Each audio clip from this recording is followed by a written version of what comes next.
Yeah, come on. Some knowledge in your ears now. Salmon of knowledge is a salmon of knowledge. Gonna learn lots of things like you were in college. Gonna learn how to make perfect bowls of porridge and other things that rhyme with college and knowledge. Like porridge is a thing that rhymes with those words, but it's hard to get things that rhyme with those words. It's a podcast, Edwin Salmon of Knowledge podcast. Hey, Salmon Skins. Welcome to another episode of Edwin Salmon of Knowledge, baby. I hope you're all very well. You probably noticed that I double-tracked my voice there. Why is that? How did I do it? Well, I'll reveal all after this little jingle that might give you a clue if you're familiar with laptop plugins and apps and technology. It's not a new one. It's been around for a while, but I'm using it on the podcast. So it's new to me, an old man. Fuck your TikToks. This is where it's at. It's the Salmon of Knowledge podcast right here. It's the Salmon of Knowledge coming in your ears, not in a sexual way. Just talking to you, consensual chat. In your ears, you've invited me in by pressing play on the podcast. Edwin Salmon of Knowledge. So how is any of this possible? Well, it's possible because I'm using Garageband, as we call it here in Ireland.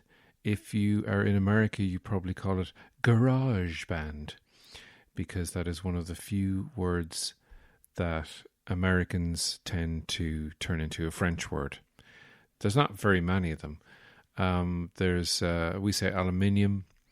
You say la lulaman, which is French for aluminium. Je voudrais un alulaman is what French people are often heard to be saying in the local aluminum store. That's what I've been doing. I've been interrupting myself on GarageBand because I realize I can have a conversation with myself. No, you can't. Yes, I can. No, you're not allowed. You're not allowed to have a conversation with your inner child. Shut up. All right. But yeah, it's opened up a whole new world of possibilities to me. A whole new world. Don't you dare switch this off. A new fantastic Listen podcast on, it view. gets better. You can hear everything. It's crystal I will clear. sing. I'm singing with myself right now. So, guys, I hope that you're doing good. I hope that you're safe and sound wherever you are in your various countries. I want to say hello to whoever is listening to me in New Zealand. New Zealand? I hope you're enjoying your fish and chips and watching Shortland Street. No, I, of course, know people from New Zealand, and none of them speak like that. The only people that actually do speak like that are just Richard Taylor from Weta Digital, who did all the special effects for Peter Jackson's Lord of the Rings trilogy.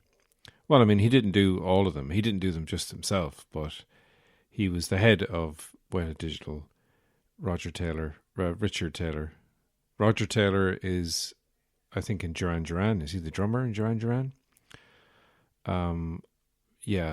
Richard Taylor. Maybe Richard Taylor sung some Duran Duran karaoke. Hungry like the wolf. But I don't know. I just want to thank the people of New Zealand for listening and making me the number 2 most popular improv comedy podcast in New Zealand. which is no small feat because a lot of funny people come from New Zealand. Obviously, of course, Flight of the Conchords, Jermaine in Brit. Brit, of course, is an Oscar winner. So I gigged in a place called Kavanagh's, PJ Kavanagh's in Port which has a lovely little comedy room upstairs. Did a good few gigs there. And it's the place where Flight of the Conchords played. I think it was their first Irish gig. So I played the same stage as Oscar-winning New Zealanders. So yeah, thanks very much, New Zealand. Thanks, Norway. Thank you, Tokyo in Japan. Thank you to my good friends in Canada. Thank you to the people of Great Britain, which is not something you'd hear an Irishman say after St. Paddy's Day. I'm recording this the day after St. Patrick's Day. I hope you all had a good St. Paddy's Day, or as it's known in America, St. Patty's Day, which is wrong. And, you know, Irish people get all bent out of shape about people mispronouncing it and people claiming to be Irish, and also English people claiming Irish people for themselves. You're out walking with some famous. You're out walking with some famous Scotchmen. You're out walking with some famous Irish people. You've got Bono holding one hand, and Michael D. Higgins, the President of Ireland, holding another hand, and you've got Brenda Fricker cycling her bike ahead of you, and you're like constantly nervous. You're looking around because you know some English person's going to jump out of the bushes and put Brenda Fricker in a bag and take her away and force her to reprise her role as Pigeon Woman in Home Alone 3, Lost in Dublin, which would just end up with Kevin McAllister strung out on heroin, living in the flats. There's my pitch for Home Alone 3. Make it, Hollywood.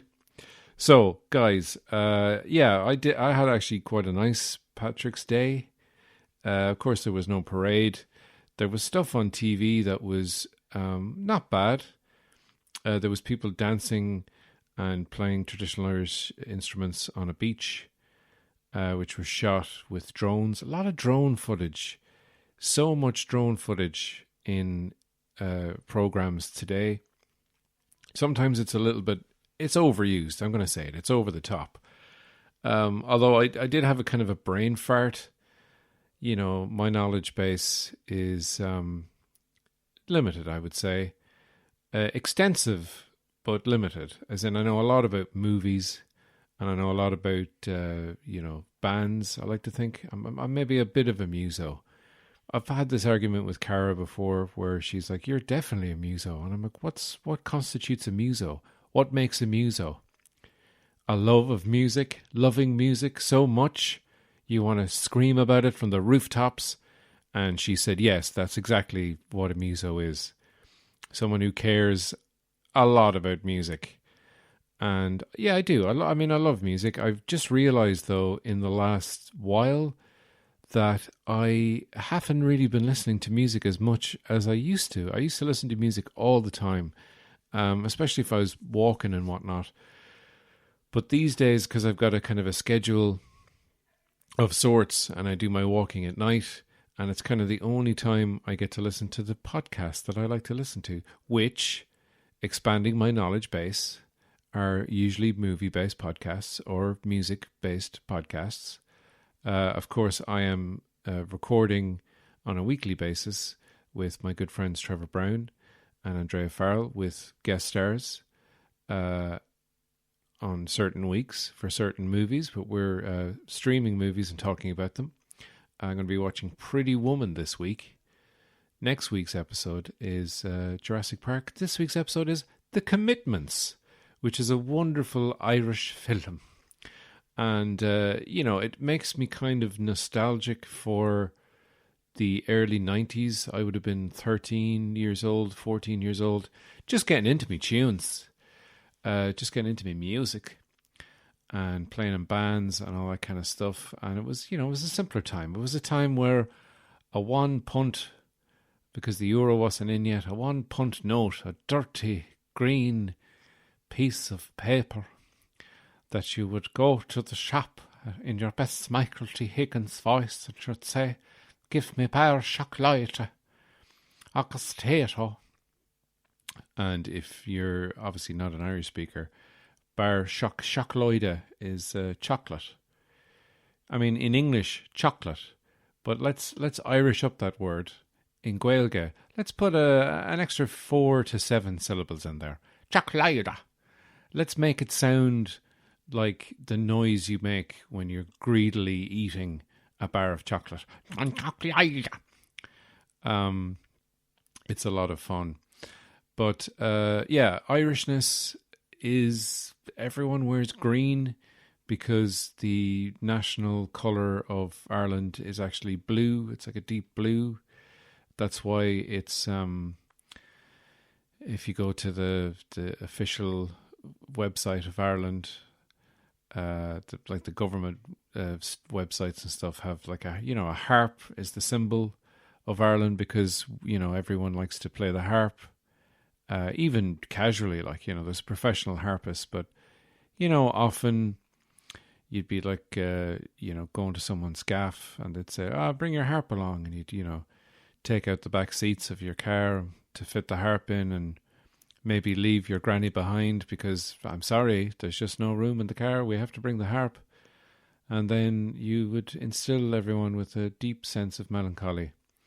And you'd spend about an hour playing the harp while everyone else sits with their eyes closed in their chairs beside the fire, drinking their whiskey and their Guinness and thinking of memories past. But that's not what happened yesterday on Paddy's Day. It was a very subdued Paddy's Day. The weather was lovely. That was nice. I know, of course, talking about the weather is the nadir of conversation. But look, I mean, there's nothing else really going on. I went with Cara in our 5 kilometre zone and we just went everywhere within that 5 kilometre zone. Every tiny shop, every piece of grass we could walk on.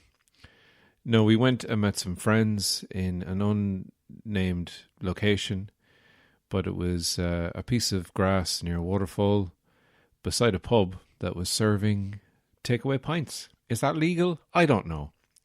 We had a couple of pints and then we had to leave because there was nowhere to go to the bathroom. And it's illegal to urinate outdoors.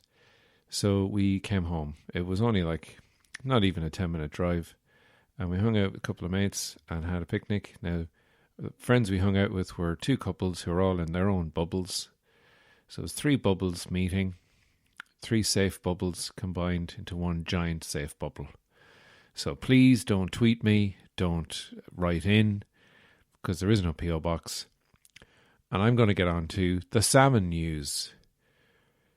Yes, the salmon news with Edwin Salmon. All salmon news, some of the time. So this is trending right now as I record this.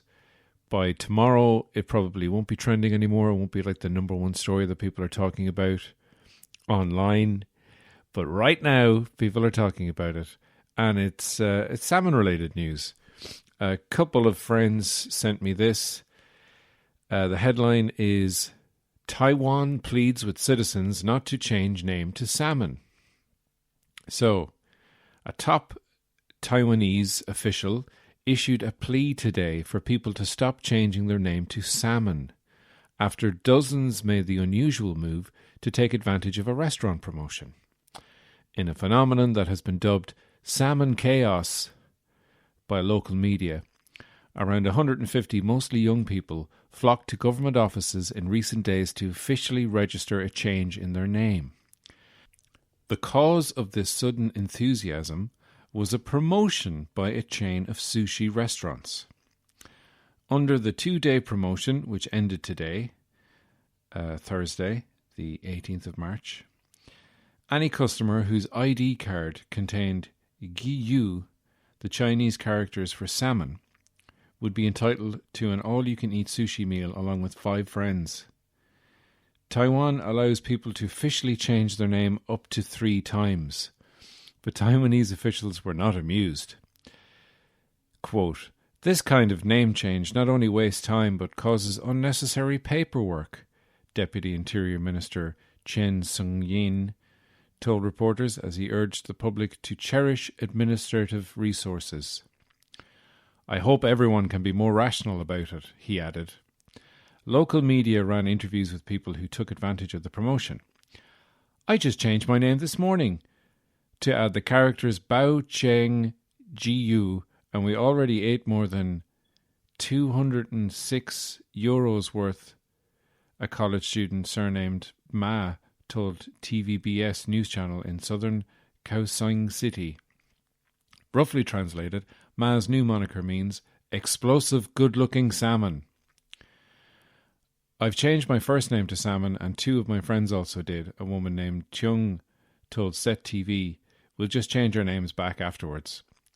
Other salmon-themed names reported in local media included Salmon Prince, Meteor Salmon King, and Salmon Fried Rice.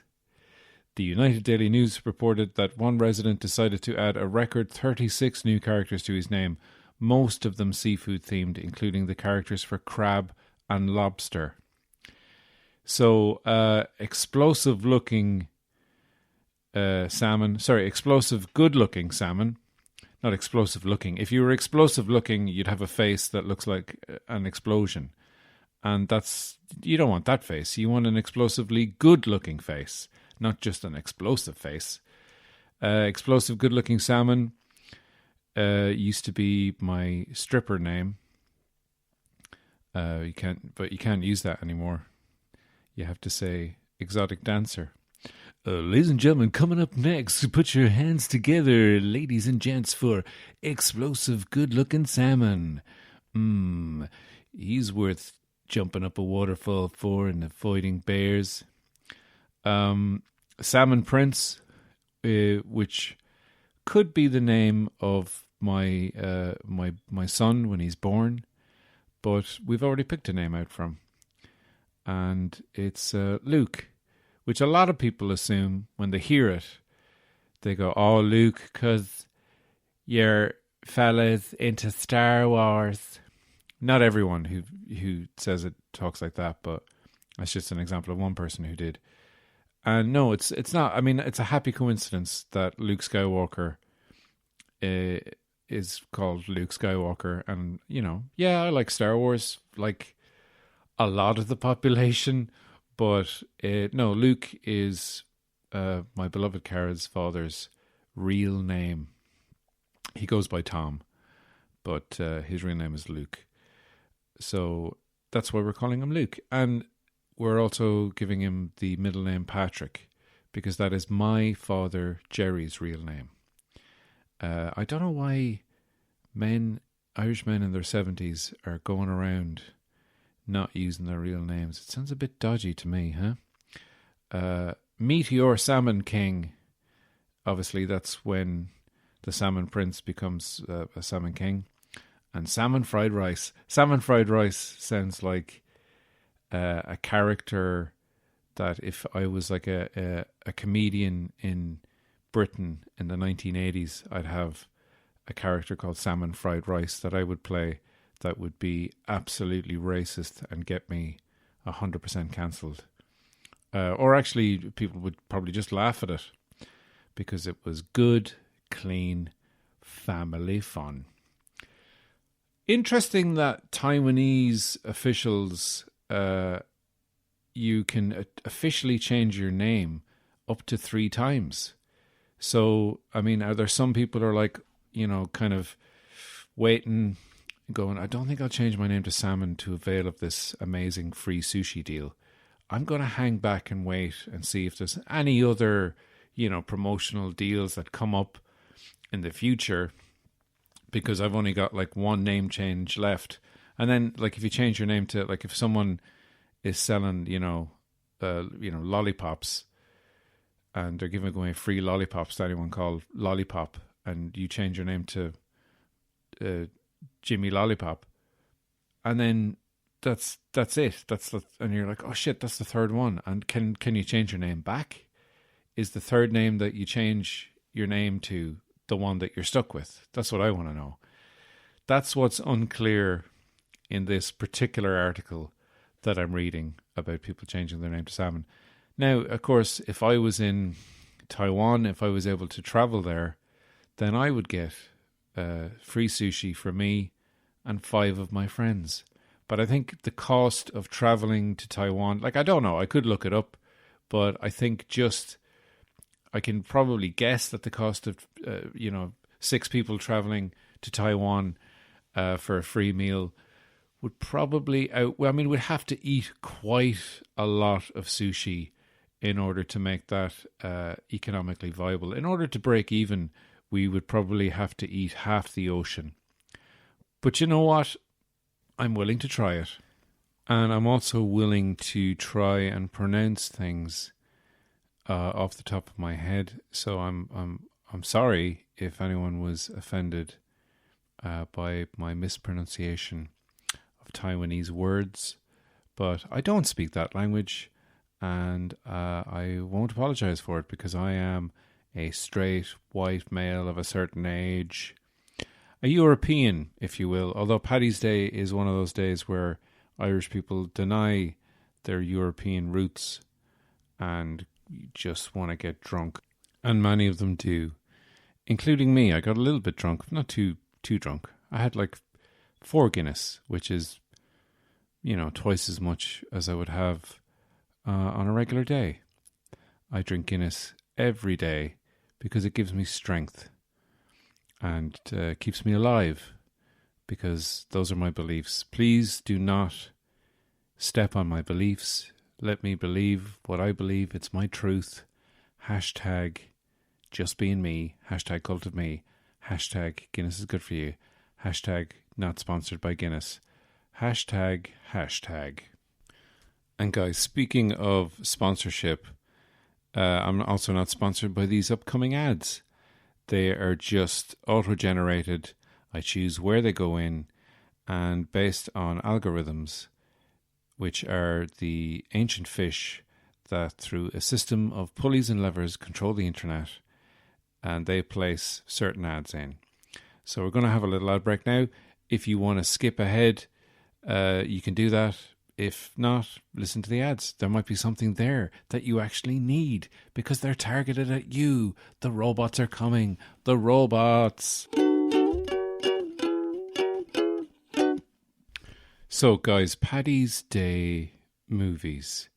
I remember before my drinking days, which were from the age of 16 to present day, I've been solidly drinking since my late teens, although obviously 2 years before it was legal for me to drink, I started drinking. A lot of my friends would have started drinking a good time before that. I think a lot of my friends started drinking when they were like 12 or 13. I say friends at the time. I don't really know many people. I'm not in touch with a lot of my friends from school days. I mean, that's just what happens. You kind of lose touch with people as you get older. And, some friends of mine that I used to play in bands with and used to hang around with have moved to America. Some of them have moved to Belgium, which is not as far away. Some of them live in Dublin. And sometimes I would bump into friends of mine from school and we just kind of chat on the train, like on a train journey or on a bus.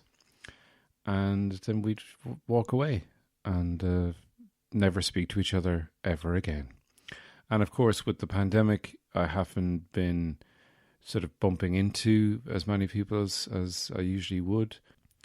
The casual encounter has been greatly diminished during these difficult times. And in some ways, that's a good thing because, sometimes you bump into someone and you sort of know them, kind of, but not really that much or that well. Like, for instance, and it gets awkward, okay? I was walking around the park near where I live, which some people will know as Bushy Park. If you follow me on Instagram, you've seen me tagging myself in photographs in Bushy Park. And I was walking around, just minding my own business, walking Mr. Moses, who is almost the best boy in the world, despite a few hiccups towards that title. He can't help himself. He's a dog. He's instinctual. He's an animal. He's led by his nose. But here's my awkward encounter that happened in Bushy Park. I was walking Moses, doing a loop, walking past where the tennis courts are and the skating park. So there was lots of cool kids hanging tough, catching a pipe, swinging a board around and landing, hitting the ground, doing a swizzle pop, and all the tubular moves that those cool kids do. And there's tennis courts there, so all the tennis players were just playing tennis with their tight shorts, like so often you see in sort of 1970s movies, where tennis became the kind of sport of the slightly elite. Not the actual elite, just the slightly elite. So walking along there, and then next thing, a sweaty man came jogging past, and it was a comedian that I know. Now, I won't name him because this was a kind of this encounter ended sort of strangely, because we were just chatting. Like, I hadn't seen him probably in,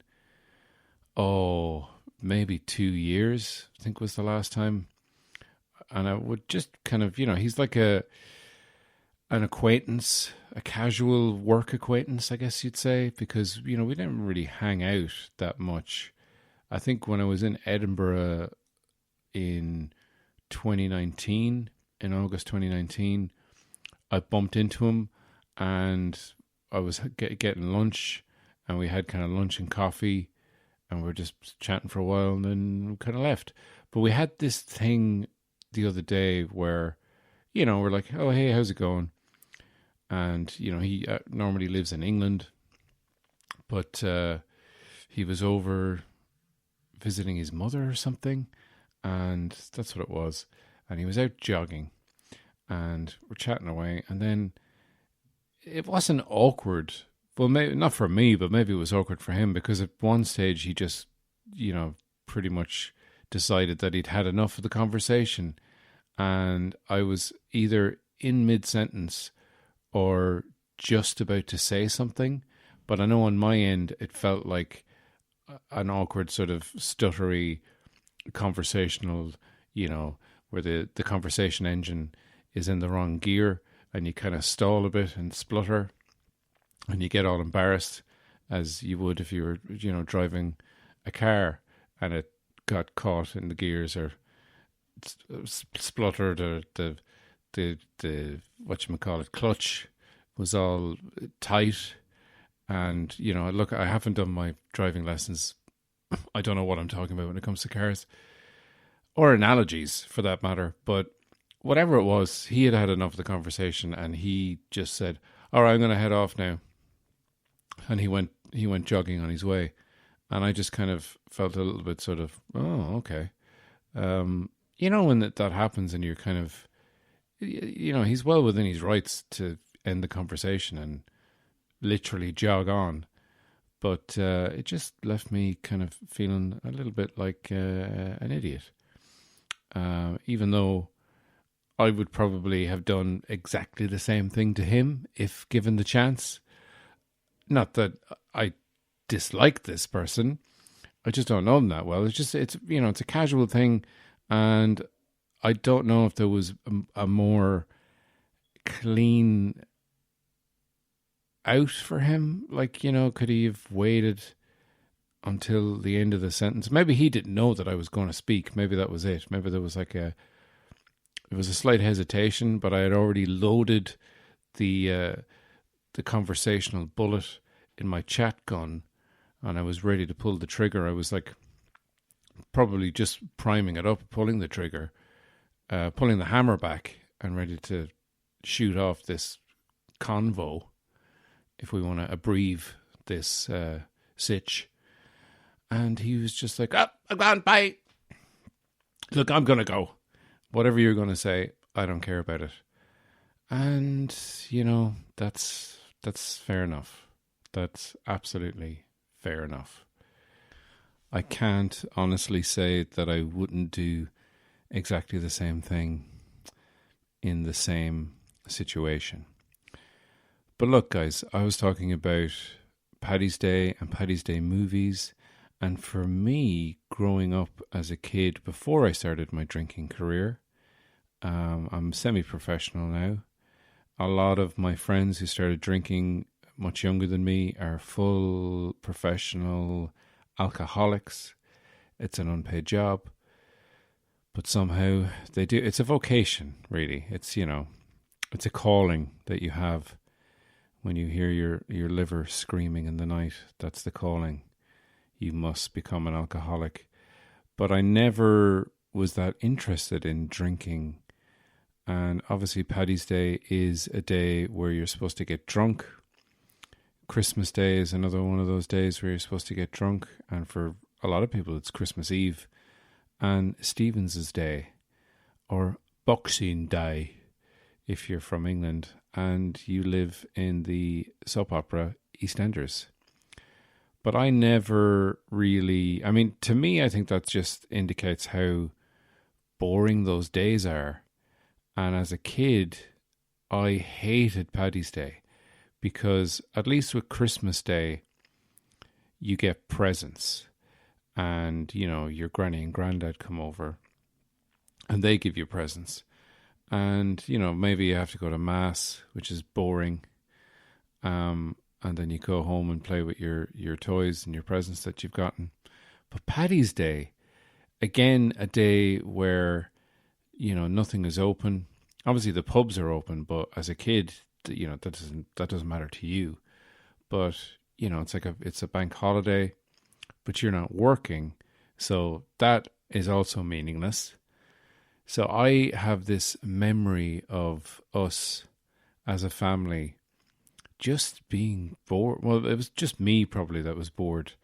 Maybe, you know, my parents were drunk or something. But I was sitting in the sitting room and we had this old TV. It was a massive TV. I'd say it was a good 32-incher. A tube television, as it's known these days. Historically, as it's known, because you have to look it up. Because the kids today be like, "What's a tube television?" We have TV programs beamed directly to our cerebral cortex. Cerebral or cerebral? I'll have to think about that. Ironically, with my brain. I think I've mispronounced it. I think it's cerebral. Sorry about that. I'm sorry to any of the brain scientists out there. Also, I'm sorry I don't know what your official name is, and I just called you brain scientists. That makes me sound like an idiot. The neuro doctors, the professors of neurology, the brain boys, or the brain gals, the brain people. You know, which doesn't sound very... It sounds like a 3-year-old pretending to be an important doctor. Out of my way, I am a brain person. Let the brain person through. This is a brain injury that must be handled by a person with knowledge of brains. So I was watching our tube television, which we had to physically turn on. There was no remote control for it, I think, at this point.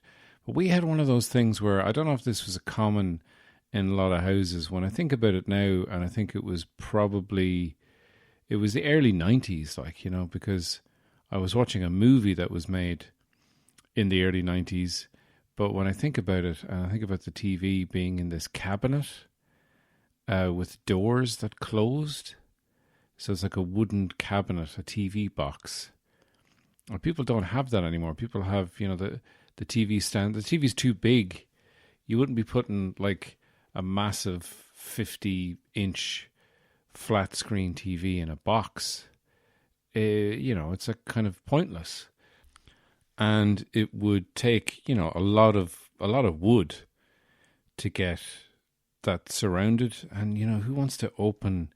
It'd be too unwieldy. You'd have these like giant 25-inch wide doors either side.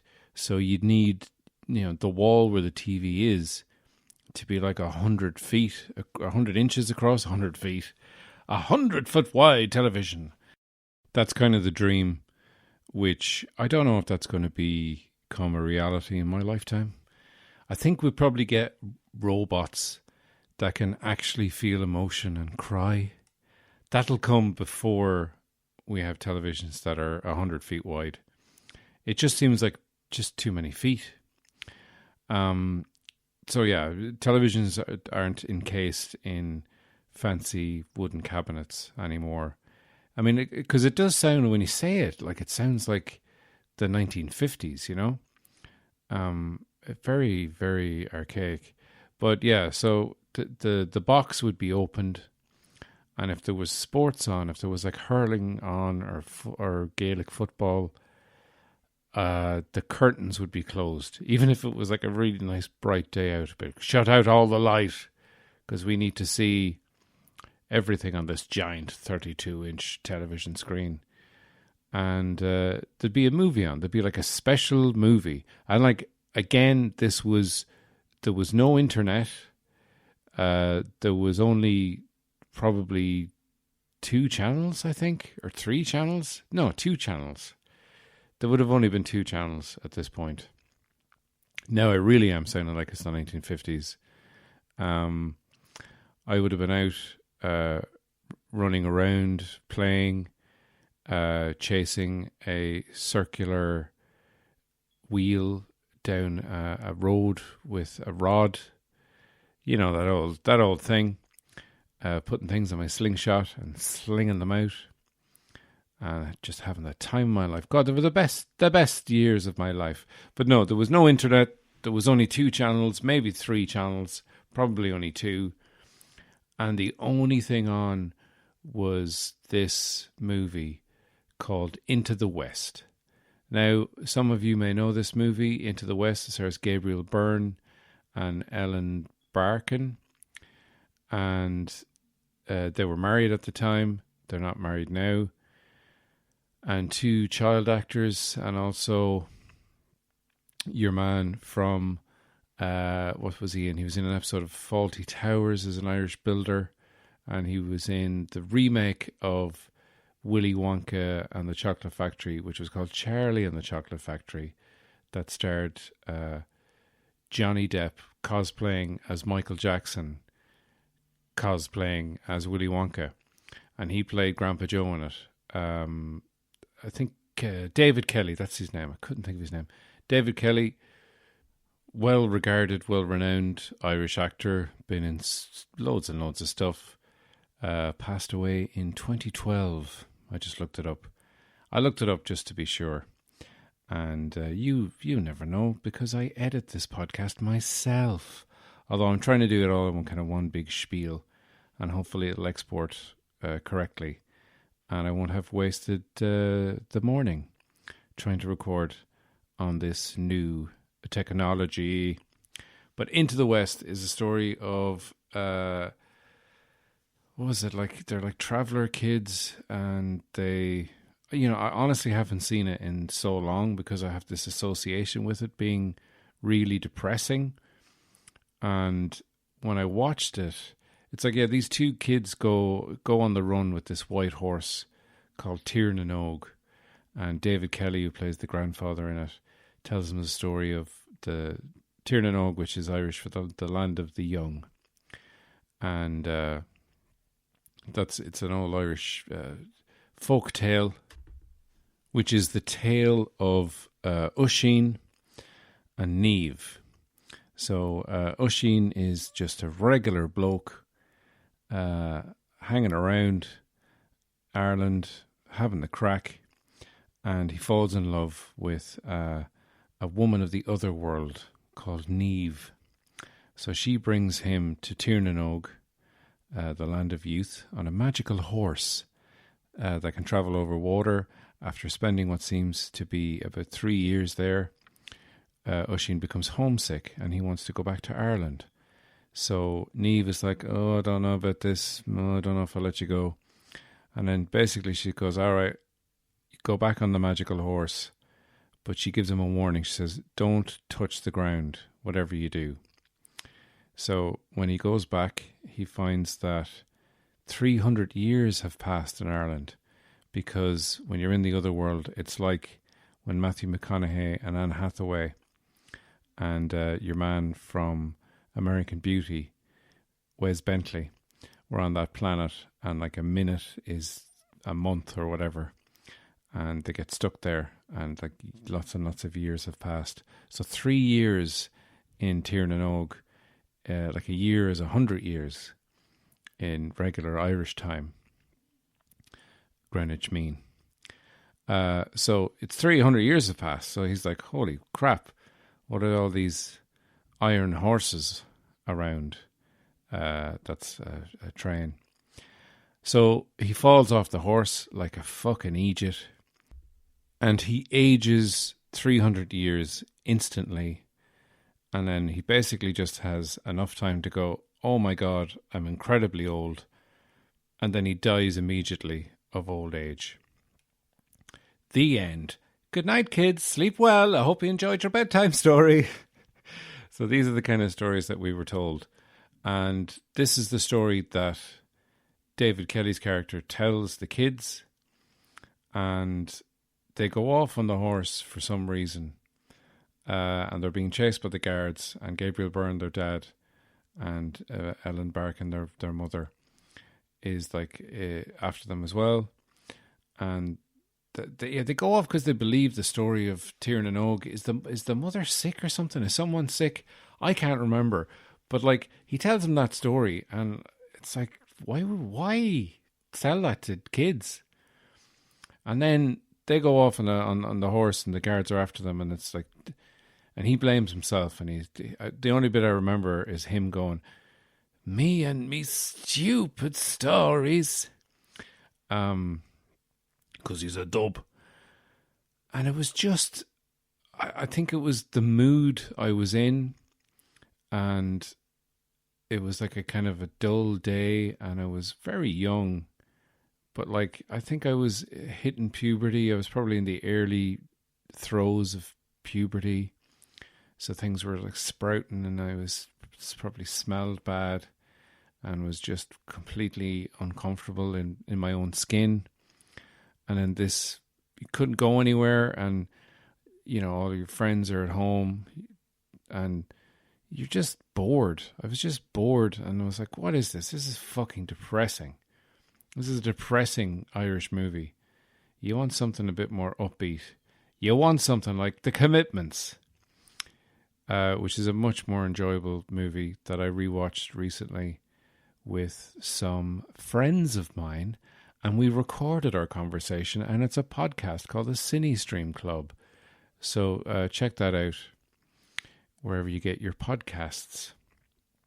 Guys, this has been me recording on Garageband, and I've done a few little experiments, a few little bits and pieces here and there. So what I'm going to do is I'm going to leave you with what was basically my first experiment of laying down tracks and whatever, and then I'm just started singing over it in an improvised way. So if it's not very polished, then I'm sorry, but I'm only just starting out. Anyway, I hope you enjoy it. I'll be making more songs and putting them up on my Patreon. If you want extra tunes, there's extra songs up there now. Sometimes late at night, I'll play Sometimes Late at Night. I'll play a song and watch you sleeping. I'm going to be doing an extra pod for the week that's in it, because I'm coming up on a year of podcasting, for this pod, I've been podcasting for a number of years now on various podcasts like Reviewables, which is a podcast that I used to do, and it's on sort of a semi-permanent hiatus at the moment. But you can check out Reviewables with me and Cian McGarrigle, and then Hannah Mamalis, and also Kevin McGarren has featured on that. Andrea Farrell has featured on that as co-hosts. The Cine Stream Club, which I mentioned, is a new podcast. There's like 4 or 5 episodes of that up. Those Conspiracy Guys with Gordon Rochford is a podcast that I appear on a number of episodes, which is a long-form podcast. Many hours of listening. So we recently did one on Bob Marley, which was the first new one that's been out. We recorded it in the in the second lockdown 2, electric lockdown boogaloo. So it's all about Bob Marley, myself and Emma Quinn and Gordon, and it was very enjoyable. I really enjoyed it. It was just nice to talk to people. And I've enjoyed talking to you in this long-form, one-sided conversation. And I'm going to leave you now with this song. And guys, take care of yourselves. If you wish to follow me on Spotify, give me a follow. If you can give me a review on Apple Podcasts, that'd be great. If you want to give me a few of your well-earned, hard-earned cash on Patreon, every month you get extras. Every week you'll get extras. You can read my book that's up there. That's quite good, that I have to get back to writing in about a half an hour once I finish this podcast. Guys, that's all there for you. You know, if you don't want any of that, just keep on listening for free. That's fine. I'm just happy that someone is listening. So thank you to everyone around the world who listens to my podcast. Be safe. I see a light at the end of the tunnel, but there could be something wrong with my eyes. But let's hope that there's not. And that's the kind of semi-hopeful nonsense I like to end my podcasts on. Guys, take care of each other. Take care of yourselves. Thanks for listening, and I'll talk to you soon. Bye.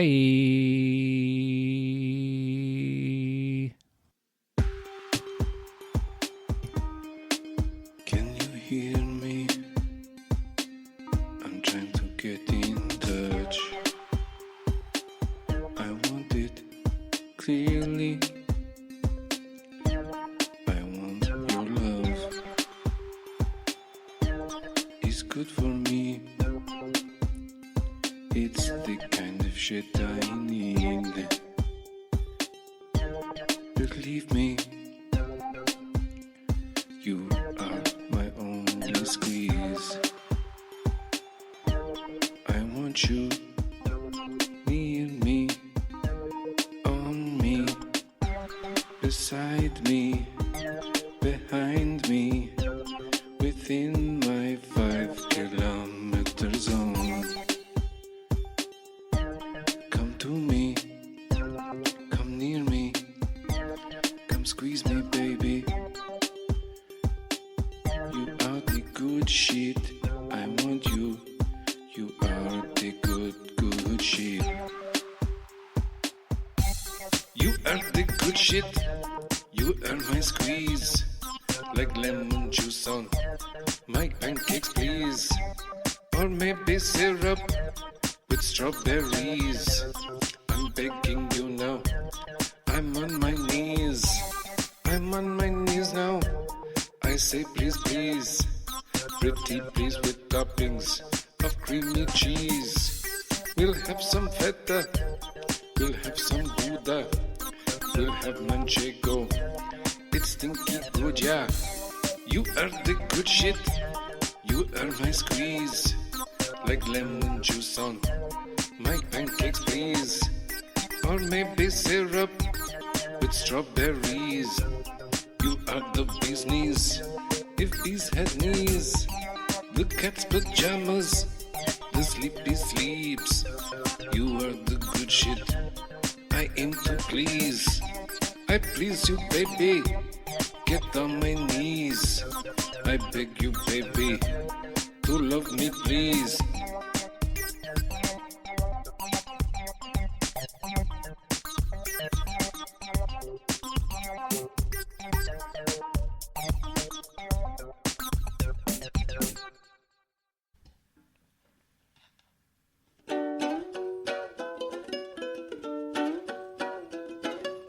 Salmon of knowledge is the salmon of knowledge, the salmon of knowledge, it's the salmon of knowledge, the salmon of knowledge, salmon of knowledge podcast.